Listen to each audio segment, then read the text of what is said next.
Dalam nama Tuhan Yesus menyampaikan firman Tuhan. Firman Tuhan siang ini berjudul Satu Bahtera, Satu Gereja. Satu bahtera, satu gereja. Ini adalah sebenarnya rencana keselamatan Allah bagi manusia. Karena setelah manusia jatuh ke dalam dosa, Adam dan Hawa makan buah perbuatan baik dan jahat. Kain, dia membunuh Habel. Maka Allah menggantikan Habel dengan Set. Saudara terkasih dalam Tuhan. Set disebut, keturunan Set disebut anak-anak Tuhan. Tetapi keturunan Kain disebut anak-anak manusia. Artinya apa? Bahwa Tuhan mempersiapkan orang-orang untuk diselamatkan. Tetapi apa yang terjadi? Keturunan Set yang disebut anak-anak Tuhan pun ikut apa yang ada dalam dunia. Mereka berdosa akhirnya. Mereka tidak lagi menguduskan Tuhan. Anak-anak Set yang disebut anak-anak Tuhan sudah berbalik masuk ke dalam dunia. Saudara terkasih dalam Tuhan. Sebenarnya apakah Tuhan tahu? Tuhan tahu. Tetapi bukan Tuhan yang merancang. Karena Tuhan tidak merancang dosa. Tuhan tidak merancang supaya manusia jatuh ke dalam dosa. Tidak. Tetapi kehendak manusia sendiri. Keinginan manusia sendiri. Sehingga masuk ke dalam dosa. Tadi pagi Diakonos Febe menceritakan Zedekia. Zedekia sudah diperingatkan oleh Yeremia. Apa yang akan terjadi? Bahwa Yerusalem akan diambil oleh Babel. Oleh Nebukadnezar. Kamu harus ikut ke sana. Menyerahkan diri. Tetapi apa yang terjadi? Bagi saudara-saudara yang tadi pagi datang beribadah, mendengar firman Tuhan ini sangat baik. Artinya apa? Bahwa dia punya keinginan sendiri. Zedekia punya pikiran sendiri, punya keputusan sendiri. Padahal Tuhan sudah memperingatkan, Yeremia sudah memperingatkan. Zedekia berpikir bahwa mereka harus ada. Setelah masa mereka menjadi orang-orang Ibrani itu menjadi hamba, harus dibebaskan. Dan Zedekia mau melakukannya, membebaskan. Tapi yang terjadi apa? Setelah dibebaskan, tadi Diakonos Febe mengatakan bahwa mereka diambil lagi, mereka menjadi hamba lagi. Dan Allah marah. Jadi dosa adalah keinginan manusia. Allah tidak menghalangi manusia mau berbuat baik dan berbuat jahat. Itu adalah kehendak manusia. Kehendak bebas manusia. Maka Tuhan punya rencana keselamatan lagi. Setelah Set disiapkan untuk keselamatan itu, tetapi Set keturunan jatuh ke dalam dosa lagi. Dan hanya ada satu, Nuh, yang benar di mata Tuhan. Dari sekian ribu orang, hanya Nuh yang benar di hadapan Tuhan. Sehingga Tuhan berbelas kasihan. 4.000 tahun yang lalu, Nuh membuat bahtera untuk menyelamatkan umat manusia. Jadi bahtera itu sesungguhnya bagi umat manusia. Supaya selamat dari kehancuran bumi oleh air. Tetapi umat manusia pada saat itu sudah tidak percaya Tuhan. Mereka sudah berbuat jahat kepada Tuhan. Nuh yang hanya benar di hadapan Tuhan. Sungguh miris. Hanya sedikit segelintir orang yang benar di hadapan Tuhan. Semua sudah berbuat jahat. Kita buka Kejadian pasal 6 ayat 1, 7 dan 9. Kejadian pasal 6 ayat 1. Saya bacakan ya. Kejadian pasal 6 ayat 1. Ketika manusia itu mulai bertambah banyak jumlahnya di muka bumi dan bagi mereka lahir anak-anak perempuan. Ayat 7 sampai 9. Berfirmanlah Tuhan, aku akan menghapuskan manusia yang telah kuciptakan itu dari muka bumi, baik manusia maupun hewan, dan binatang-binatang melata, dan burung-burung di udara, sebab aku menyesal bahwa aku telah menjadikan mereka. Tetapi Nuh mendapat kasih karunia di mata Tuhan. 9. Inilah riwayat Nuh. Nuh adalah seorang yang benar dan tidak bercela di antara orang-orang sejamannya. Dan Nuh itu hidup bergaul dengan Allah. Bapak Ibu terkasih dalam Tuhan. Tadi ada ayat yang ke-7 mengatakan Allah menyesal. Ini nggak tepat. Menyesal dalam bahasa Ibrani, kalau kita buka Rema, artinya dia tuh nimhati, artinya berbelas kasihan. Ketika manusia jatuh ke dalam dosa, Allah itu masih punya belas kasihan, masih mau menyelamatkan. Jadi Allah kita menjadikan manusia, tetapi manusia berbalik dan berbuat dosa, Tuhan nggak menyesal. Tuhan hanya berbelas kasihan. Kenapa manusia berbuat jahat seperti itu? Tetapi Tuhan mau menyelamatkan manusia kembali. Kejahatan manusia semakin lama semakin besar. Segala perbuatannya saat itu cenderung berbuat dosa. Allah melihat dunia itu semakin rusak. Sudah rusak. Penuh dengan kekerasan. Kita ingat ya, 4.000 tahun yang lalu terjadi demikian. Sekarang 4.000 kemudian dan sekarang sama. Semakin hari manusia semakin jahat. Tetapi Allah tetap berkehendak untuk menyelamatkan manusia. Tapi saat itu hanya Nuh yang benar di mata Tuhan. Sehingga Tuhan memerintahkan supaya Nuh membuat sebuah bahtera untuk menyelamatkan manusia. Tuhan menyuruh membuat sebuah bahtera, satu bahtera. Kita buka Kejadian 6 ayat 14 sampai 16. Kejadian 6 ayat 14 sampai 16. 14. Buatlah bagimu sebuah bahtera dari kayu gofir. Bahtera itu harus kau buat berpetak-petak dan harus kau tutup dengan pakal dari luar dan dari dalam. Beginilah engkau harus membuat bahtera itu 300 hasta panjangnya, 50 hasta lebarnya, dan 30 hasta tingginya. Buatlah atap pada bahtera itu dan selesaikanlah bahtera itu sampai sehasta dari atas. Dan pasanglah pintunya dan lambungnya. Buatlah bahtera itu bertingkat bawah, tengah, dan atas.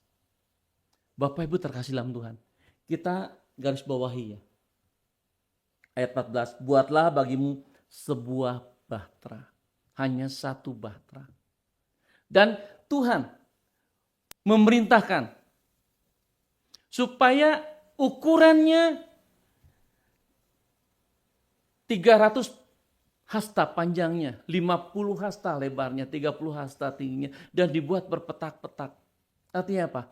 Perintah Tuhan membuat sesuatu itu sangat tepat, sangat presisi.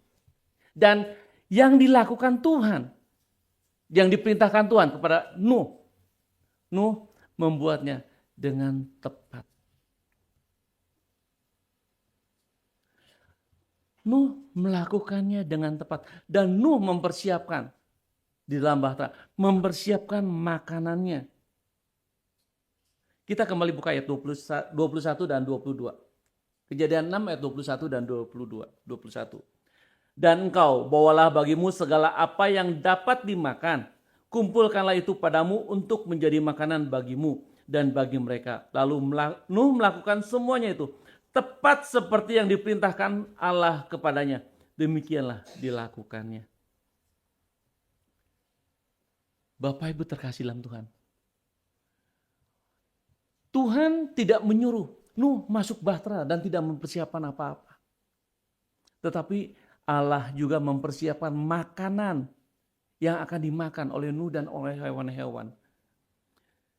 Sehingga Tuhan mengatakan, bawalah bagimu segala apa yang dapat dimakan. Artinya Tuhan mempersiapkan keselamatan kita, mempersiapkan hidup kita. Jadi ketika kita percaya Tuhan, sesungguhnya Tuhan itu mengasihi kita. Tuhan mempersiapkan apa yang harus kita bawa. Tuhan tidak membiarkan anak-anaknya. Dari sini kita percaya, dari cerita Nuh ini, kita tahu bahwa Tuhan memperhatikan sangat detail apa yang diperlukan. Saudara terkasih dalam Tuhan, Ibrani mengatakan, karena iman, Nuh membuat bahtera sekalipun belum tahu apa yang terjadi. Kita buka Ibrani. Ibrani 11 ayat 7. Ibrani 11 ayat 7. Ayat 7. Karena iman, maka Nuh dengan petunjuk Allah tentang sesuatu yang belum kelihatan, dengan taat mempersiapkan bahtera itu, bahtera untuk menyelamatkan keluarganya. Dan karena iman itu, ia menghukum dunia dan ia ditentukan untuk menerima kebenaran sesuai dengan imannya. Nuh saat akan diselamatkan, dia menjaga dirinya. Firman Tuhan tadi itu mengatakan tadi, dia menerima kebenaran sesuai dengan imannya. Artinya ketika dia masuk bahtera, dia menjaga hidupnya. Dia melakukan hidupnya sesuai dengan perintah Tuhan. Nuh melakukan dengan taat, sekalipun belum tahu kapan. Karena saat itu hujan pun tidak ada. Hanya embun yang turun dari langit. Tidak pernah ada hujan. Sehingga banyak orang gak percaya. Sekalipun diberitakan gak percaya.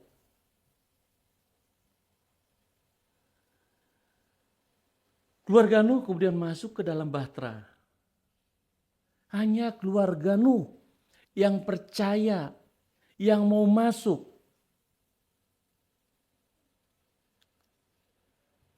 Bagaimana dengan yang lain? Mereka nggak percaya, mereka nggak mau masuk. Hanya keluarga Nuh yang masuk. Kedatangan Tuhan Yesus akan terjadi sama seperti apa yang terjadi di zaman Nuh. Dunia akan dilenyapkan.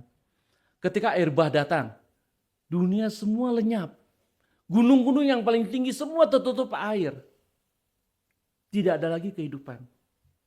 Kedatangan Tuhan yang kedua kali akan terjadi demikian. Bahwa unsur-unsur bumi semua akan lenyap. Matius 24 ayat 39 kita buka. Apa yang dikatakan firman Tuhan? Matius 24 ayat 39. Ini memberitahukan tentang keadaan Nuh dan keadaan yang nanti terjadi. Matius 24 ayat 39. Firman Tuhan mengatakan, dan mereka tidak tahu akan sesuatu sebelum air bah itu datang dan melenyapkan mereka semua. Demikian pula lah halnya kelak pada kedatangan Anak Manusia. Ini menjadi suatu perbandingan. Matius 24 ayat 39, perbandingan yang terjadi pada saat zaman Nuh akan terjadi nanti setelah Tuhan Yesus datang kedua kali.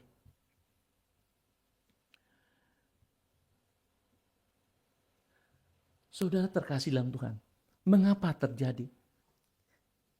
Kitab Wahyu mengatakan, dosa manusia sekarang ini bertimbun-timbun semakin banyak. Karena dosa manusia sudah bertimbun-timbun sampai ke langit. Wahyu mengatakan demikian. Kita buka Wahyu pasal 18. Wahyu 18 ayat 4 sampai 5.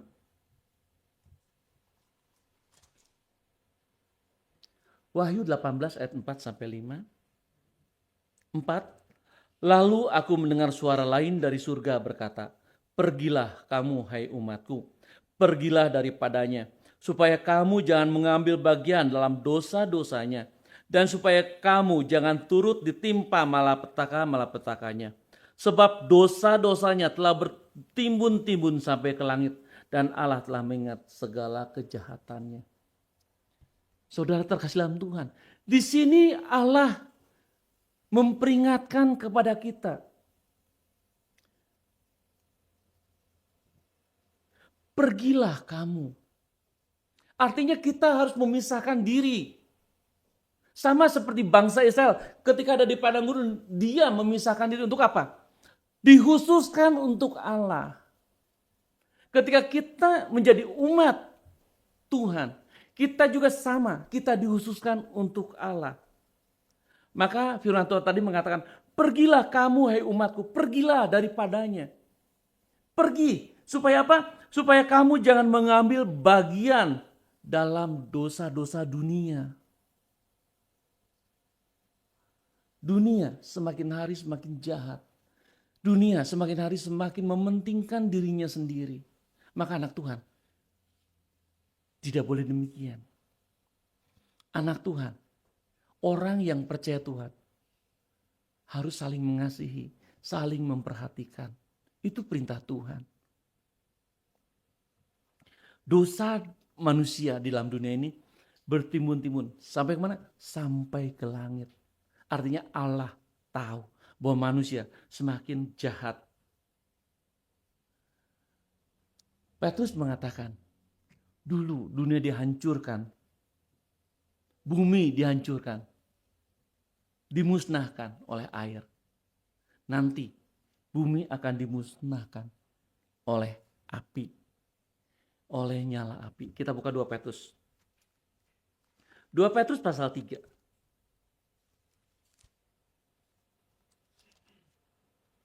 2 Petrus pasal 3 ayat 6 sampai 7. 2 Petrus pasal 3 ayat 6 sampai 7.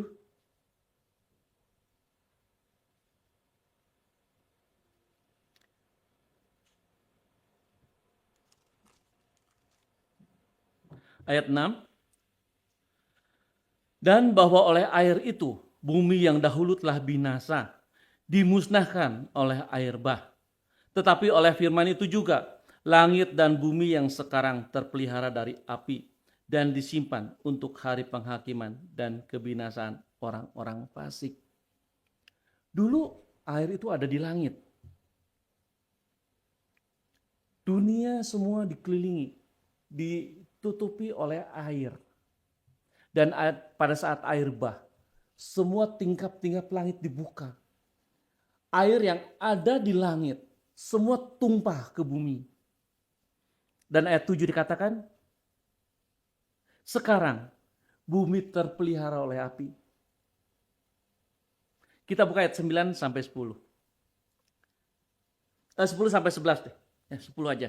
10 sampai 11. 10. Tetapi hari Tuhan akan tiba seperti pencuri. Pada hari itu, langit akan lenyap dengan gemuruh yang dahsyat dan unsur-unsur dunia akan hangus dalam nyala api. Dan bumi dan segala yang ada di atasnya akan hilang lenyap. 11. Jadi, jika segala sesuatu ini akan hancur secara demikian, betapa suci dan salehnya kamu harus hidup.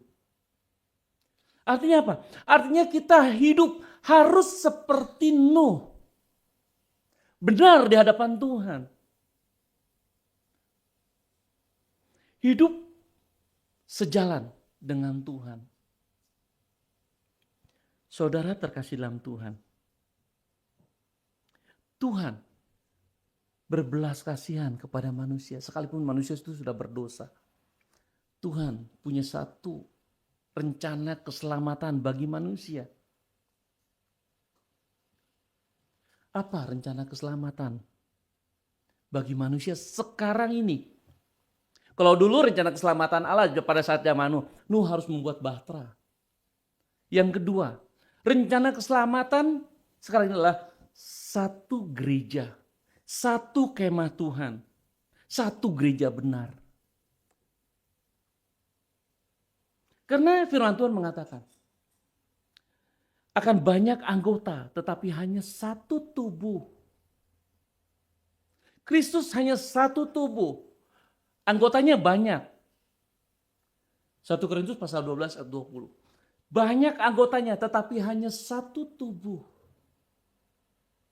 Artinya, kemah yang benar, gereja yang benar, yang diselamatkan, cuman hanya satu. Sekarang di Indonesia ada sekitar 300 denominasi. Artinya, 300 pengajaran yang berbeda-beda. Pengajaran Yesus hanya satu. Tidak boleh berbeda-beda. Karena tubuh Yesus hanya satu. Saudara terkasih dalam Tuhan. Mengapa dikatakan satu tubuh? Karena Roh Kudus yang kita terima adalah roh yang sama. Seperti gereja mula-mula zaman para rasul. Gereja zaman para rasul. Apakah ada nama-nama gerejanya? Enggak ada. Semua gerejanya pakai tempat. Gereja zaman para rasul hanya satu. Satu gereja. Pertama-tama di Yerusalem. Dan kemudian tersebar di banyak tempat. Semua pengajarannya sama. Roh Kudusnya Roh Kudus yang sama. Berapa lama bertahan? Tidak sampai 100 tahun. Hanya 96 tahun kebenaran Tuhan dipegang. Setelah rasul-rasul meninggal, semua kebenaran firman Tuhan diobrak-abrik, diacak-acak. Timbul bapak-bapak gereja, sepertinya mengajarkan, tetapi nggak ada yang benar. Hanya apakah bapak-bapak gereja dipakai oleh Tuhan? Dipakai. Seperti Nebukadnezar dipakai oleh Tuhan. Seperti Persia dipakai Tuhan enggak? Mereka percaya Tuhan? Enggak. Tetapi mereka dipakai Tuhan. Untuk apa? Menyimpan perkakas bait Allah. Dan ketika bait Allah yang kedua terbangun, perkakas itu bisa balik. Bapak-bapak gereja, dia dipakai Tuhan. Ada Roh Kudus? Roh Kudus sudah tidak sama seperti yang diterima oleh rasul-rasul. Bapak-bapak gereja dipakai untuk apa? Menyimpan firman Tuhan. Firman Tuhan yang sekarang kita baca itu adalah mereka simpan. Mereka tulis kembali. Artinya apa? Tuhan pakai itu. Tetapi ketika Tuhan pakai, belum tentu diselamatkan. Nebukadnezar dipakai Tuhan diselamatkan? Enggak. Media Persia diselamatkan Tuhan? Enggak. Tetapi mereka tetap dipakai Tuhan. Karena ada rencana keselamatan daripada Tuhan. Jadi yang harus kita lakukan, kita harus mendapatkan Roh Kudus yang sama seperti zaman rasul-rasul. Ajaran yang sama seperti yang diajarkan para rasul dan para nabi. Karena firman Tuhan mengatakan bahwa kita harus dibangun di atas para rasul dan para nabi. Kita buka Efesus pasal 2.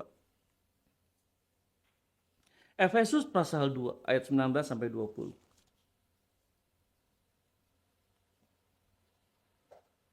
Efesus pasal 2 ayat 19 sampai 20. 19.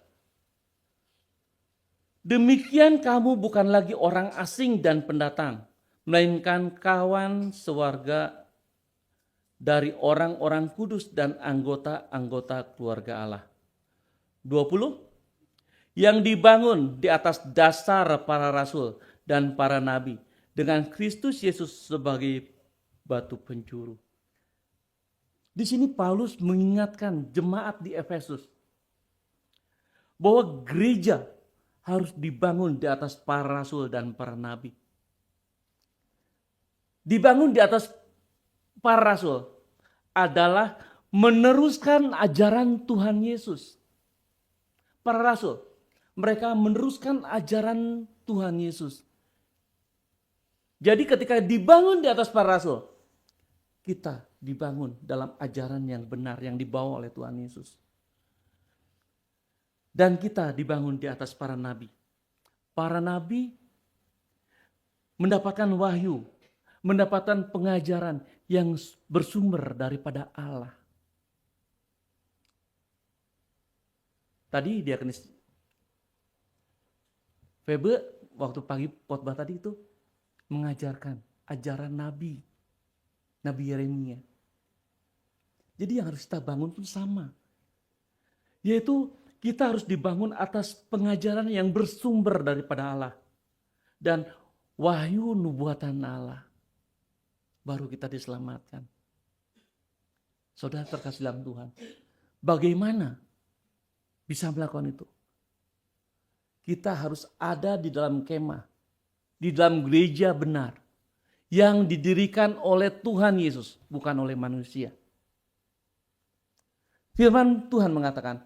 Kemah yang dibangun oleh Kristus. Kita buka di Ibrani pasal 8 ayat 2. Ibrani 8 ayat 2.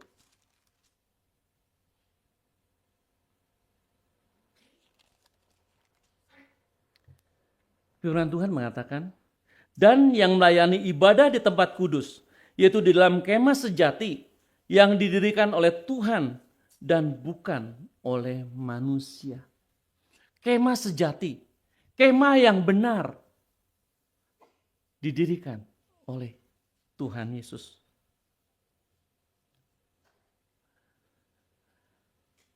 Jadi Bapak Ibu terkasih dalam Tuhan. Tadi firman Tuhan sudah mengatakan bahwa hanya satu tubuh, artinya hanya satu gereja yang diselamatkan. Sekarang di Indonesia ada 300 denominasi, di dunia nggak tahu ada berapa ribu denominasi. Ajarannya berbeda, pasti berbeda-beda. Tetapi firman Tuhan mengatakan, Efesus pasal 4 ayat 6 mengatakan, apa yang harus kita dapatkan? Apa yang harus kita terima? Efesus pasal 4 sampai 6 ayat 4 sampai 6 mengatakan, satu tubuh. Artinya satu tubuh Kristus. Gereja harus satu tubuh Kristus. Harus satu roh. Roh yang dijanjikan. Roh yang sama yang diterima oleh rasul-rasul. Itu yang harus kita terima. Gereja harus menerima itu. Sekarang Roh Kudus yang ada di gereja-gereja itu. Ada roh tertawa. Ada roh yang terjengkang jatuh.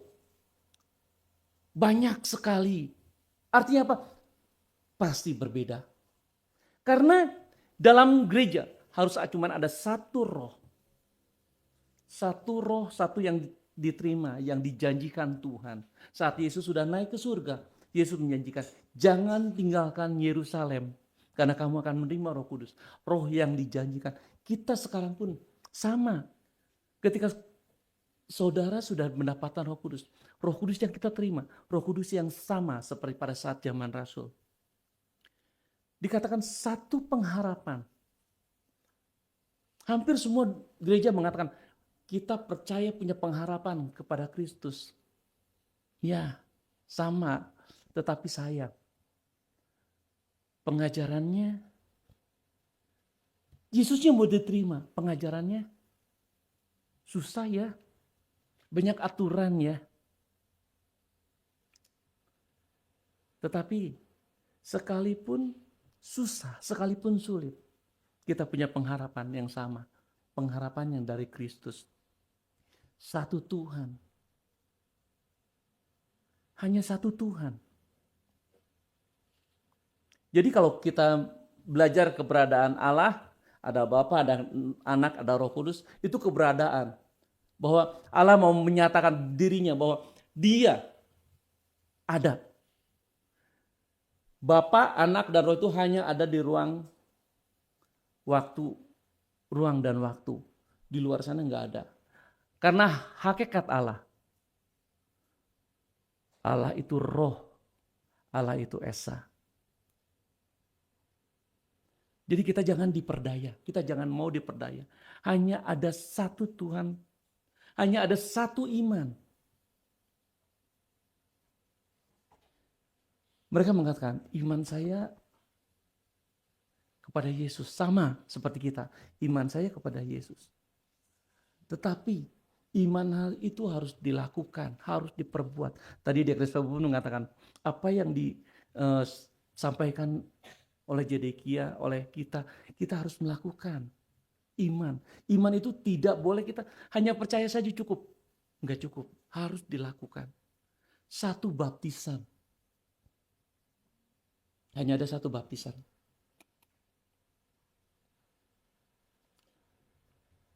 Sekarang baptisan itu banyak macam-macam.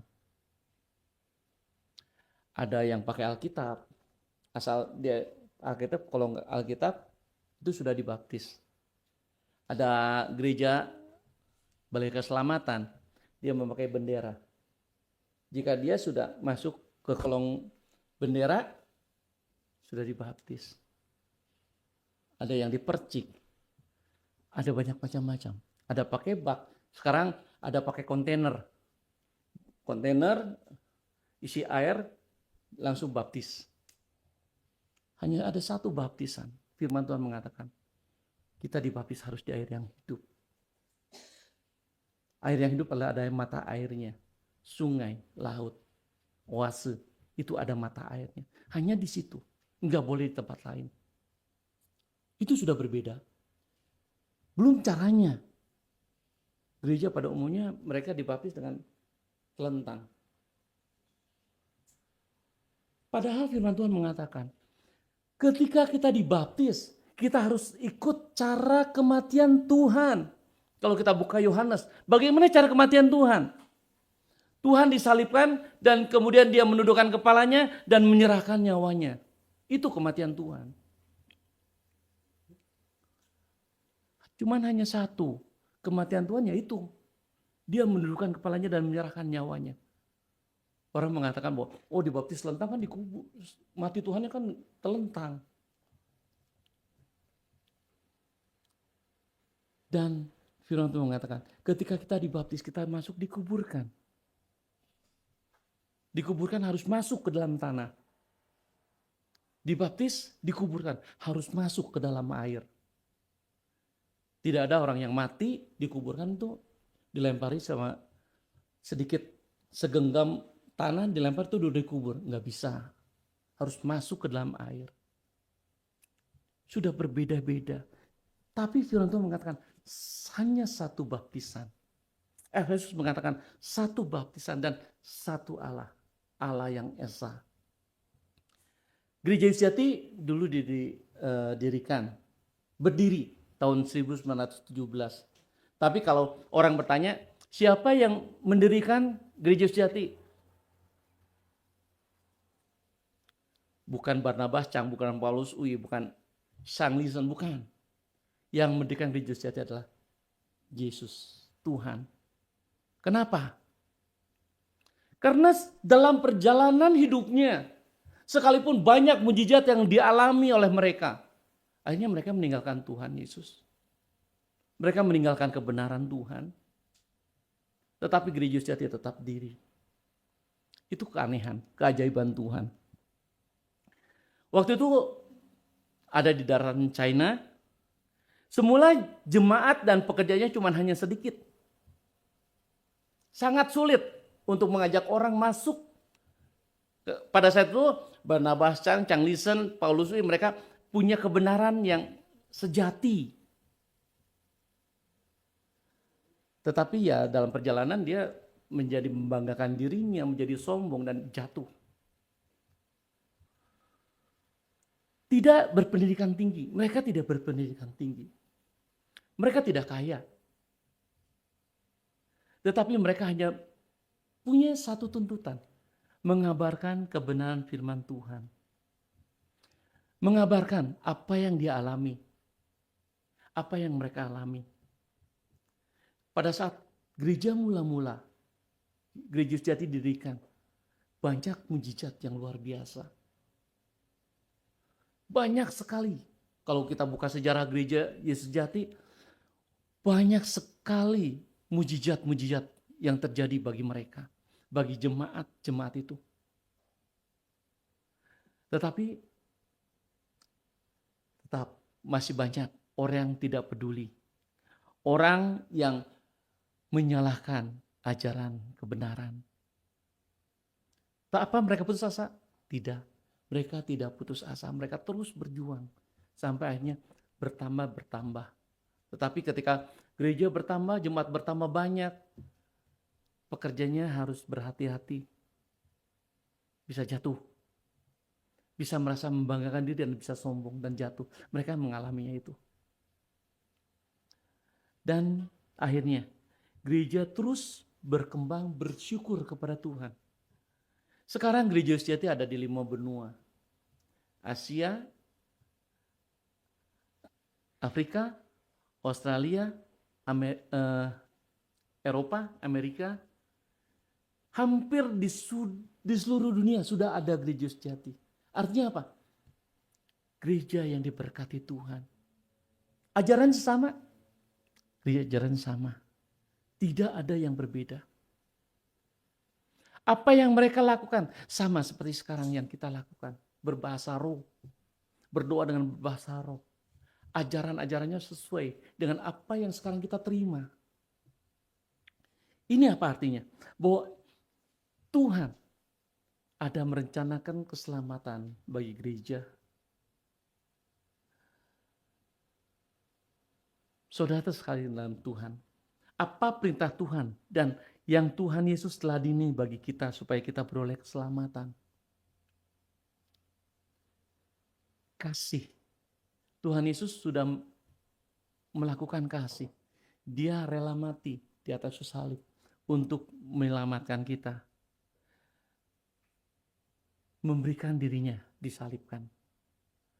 Artinya kita harus ikut, kita harus mengasihi, kita rela, berlelah-lelah, kita rela, kerja capek. Untuk apa? Untuk kemuliaan nama Tuhan. Harus ada kasih. Kasih nggak boleh suam-suam kuku. Kasih harus nyata. Kasih harus dirasakan. Kemudian Tuhan meneladani. Dia dibaptis. Sekalipun Yohanes Pembaptis mengatakan, aku tidak layak. Aku yang harusnya dibaptis oleh Tuhan Yesus. Karena apa? Aku membungkuk dan membuka kali kasutnya pun aku enggak layak. Tetapi Tuhan Yesus, dia mau turun ke air dan dia dibaptis. Artinya apa? Bahwa ketika kita dibaptis, kita diampuni. Kita punya keselamatan yang dijanjikan itu. Kemudian basuh kaki. Basuh kaki, firman Tuhan mengatakan Yesus juga meneladani. Supaya apa? Supaya kita mendapat bagian dalam Tuhan. Yaitu mendapat bagian dalam kerajaan Allah. Dan kita harus melakukan perjamuan kudus. Supaya apa? Supaya kita bersatu dengan Tuhan. Dan banyak lagi sebenarnya yang harus kita lakukan. Beribadah di hari Sabat. Dan banyak harus melakukan. Kita harus belajar firman Tuhan. Apa yang harus kita lakukan. Supaya rencana keselamatan Allah ada. Saya ada di dalamnya. Karena pengalaman dari Nuh. Ketika orang tidak melakukan itu. Semua binasa. Jadi Tuhan, Yesus hanya mendirikan satu gereja. Sejak semula Tuhan hanya mendirikan satu gereja. Apa yang dikatakan Tuhan? Di atas batu karang ini aku akan mendirikan jemaatku. Bukan di atas batu-batu karang ini, enggak. Di atas batu karang ini hanya satu. Kepada Petrus saja, aku akan mendirikan jemaatku. Jadi artinya cuman hanya satu gereja. Kita buka Matius 16 ayat 18. Matius 16 ayat 18.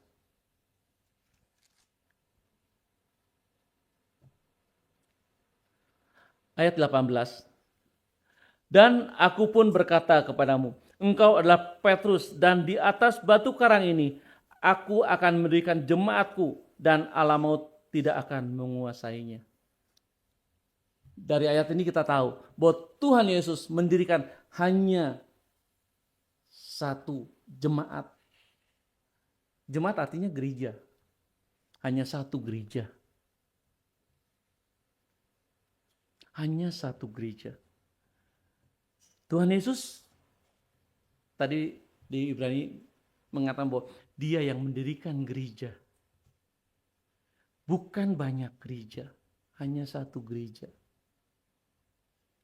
Dari satu gereja, sama seperti zaman rasul-rasul. Dari satu gereja tersebar. Tetap satu gereja. Sekarang gereja Yesus sejati. Hanya satu gereja dan tersebar. Ajaran apanya cuma satu. Itu artinya satu gereja. Dan domba-domba lain akan masuk, akan menjadi sekawanan. Domba-domba akan menjadi sekawanan. Kita buka Yohanes 10 ayat 16. Yohanes 10 ayat 16.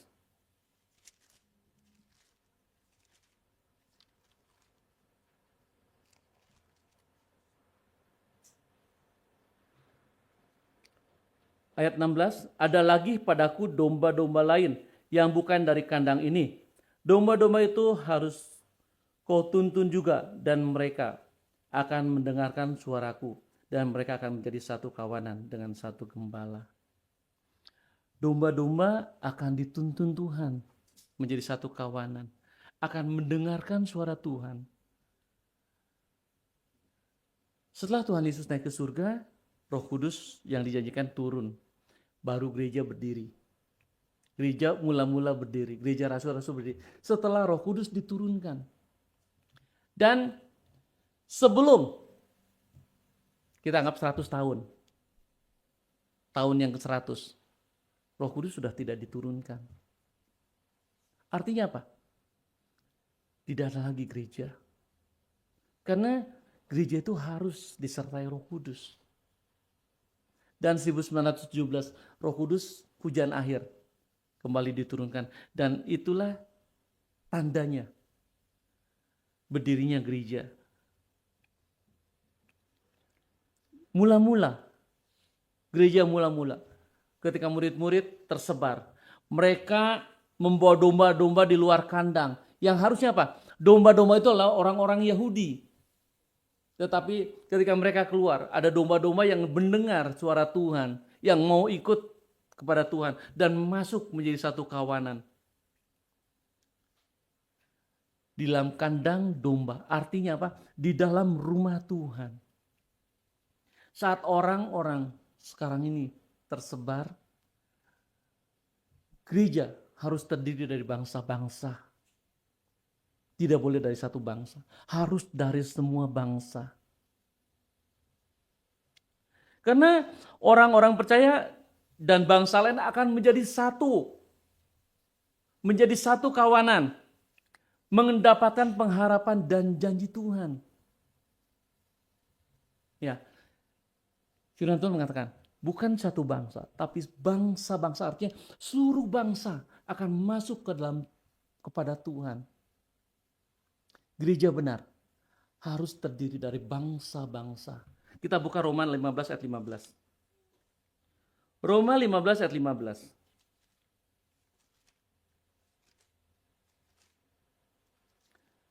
Ayat 15 sampai 19. Roma 15 ayat 15 sampai 19.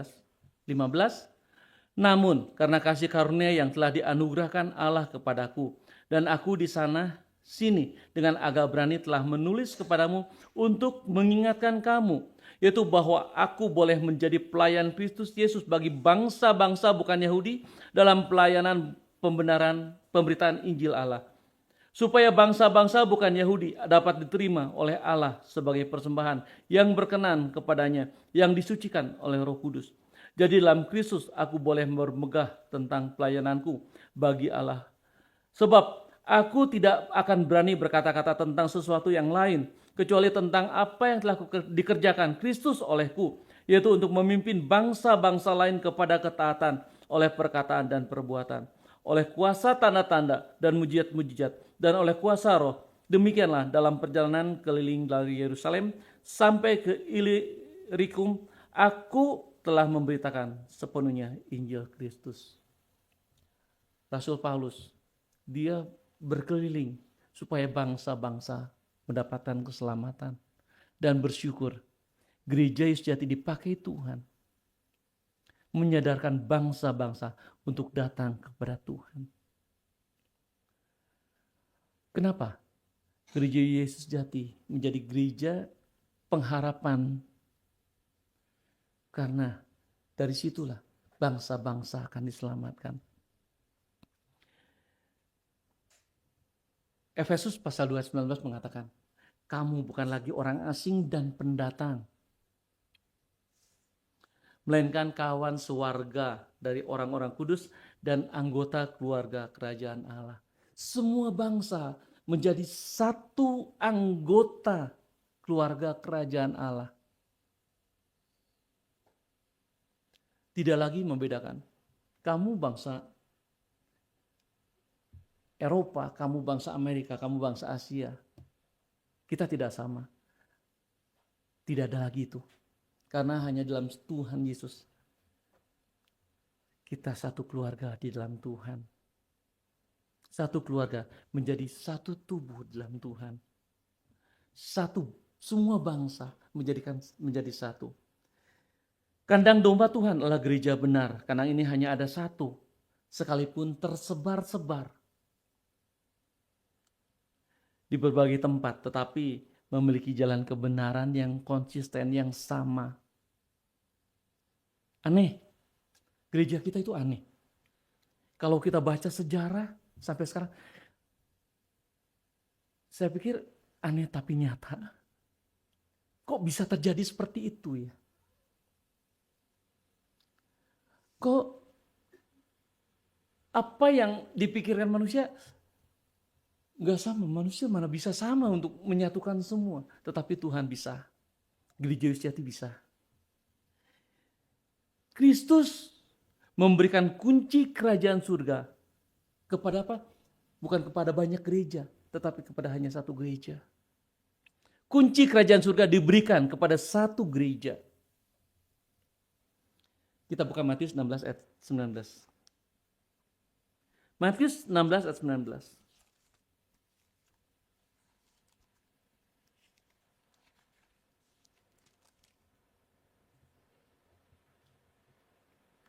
Ayat 19. Kepadamu akan kuberikan kunci kerajaan sorga. Apa yang kau ikat di dunia ini akan terikat di sorga. Dan apa yang kau lepaskan di dunia ini akan terlepas di sorga. Petrus diberikan otoritas untuk memimpin orang-orang kepada Yesus masuk ke dalam surga. Petrus menerima otoritas ini. Dia atas nama gereja, dia memegang kebenaran. Jadi kunci kerajaan surga adalah kebenaran firman Tuhan. Petrus memegang itu. Rasul-rasul memegang itu. Dan akhirnya bisa diselamatkan. Kita pun sama. Ketika kita memegang kebenaran Tuhan, tidak menyimpang daripada kebenaran Tuhan, itu adalah kunci kerajaan surga. Dan kunci kerajaan surga, kita percaya bahwa gereja Yesus Sejati diberikan otoritas itu. Mempertahankan terus kebenaran. Menyelidiki terus kebenaran. Karena kita sepertinya hanya gereja Yesus Sejati yang punya peneliti kebenaran. Artinya kebenaran harus terus dipegang dengan teguh. Roh Kudus dijanjikan kepada gereja ini Roh Kudus dicurahkan kepada gereja ini. Para rasul menerima Roh Kudus yang dijanjikan itu di hari Pentakosta, mereka berbahasa roh. Kita pun sama. Roh Kudus yang sudah dicurahkan, kita pun menerima Roh Kudus itu. Berbahasa roh. Jadi bahasa roh gereja mula-mula dengan bahasa roh gereja Yesus Sejati sekarang ini sama. Roh yang sama. Kita jangan meragukan lagi. Roh yang sama yang Tuhan janjikan. Tugas kita sekarang apa? Tugas kita adalah beritakan kebenaran firman Tuhan ini. Beritakan terus. Sama seperti rasul-rasul memberitakan kebenaran. Supaya apa? Supaya banyak orang mendapatkan keselamatan. Dan firman Tuhan mengatakan, kita berhati-hati dengan ajaran yang menyimpang. Kita berhati-hati mendengarkan khotbah-khotbah yang ada di YouTube. Kita berhati-hati seminar-seminar kebenaran yang ada di sosial media. Kita harus belajar. Kita harus mempertahankan kebenaran kita. Kenapa? Tuhan mengatakan, pelihara yang sudah Tuhan berikan kepada kita. Ini yang diingatkan Petrus kepada Timotius. Kita buka 1 Timotius pasal 6 yang terakhir ya. 1 Timotius 6 ayat 20 sampai 21.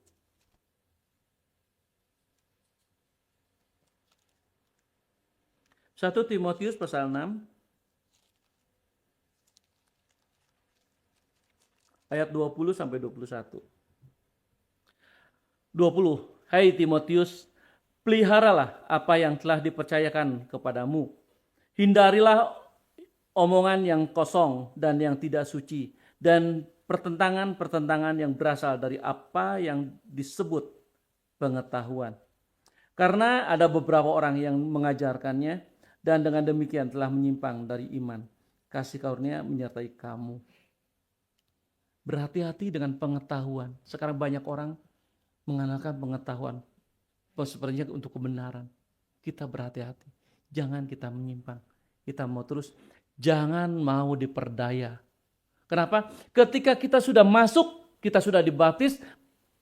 Artinya apa? Kita sudah mendapatkan keselamatan. Tetapi jangan kita diperdaya seperti Hawa dan Adam. Dia sudah masuk di dalam Taman Eden, tetapi dia diperdaya oleh ular dan jatuh menjadi dosa. Ketika kita sekarang sudah mendapatkan keselamatan, kita diperdaya oleh iblis, kita meninggalkan Tuhan. Kita tidak punya pengharapan. Amin.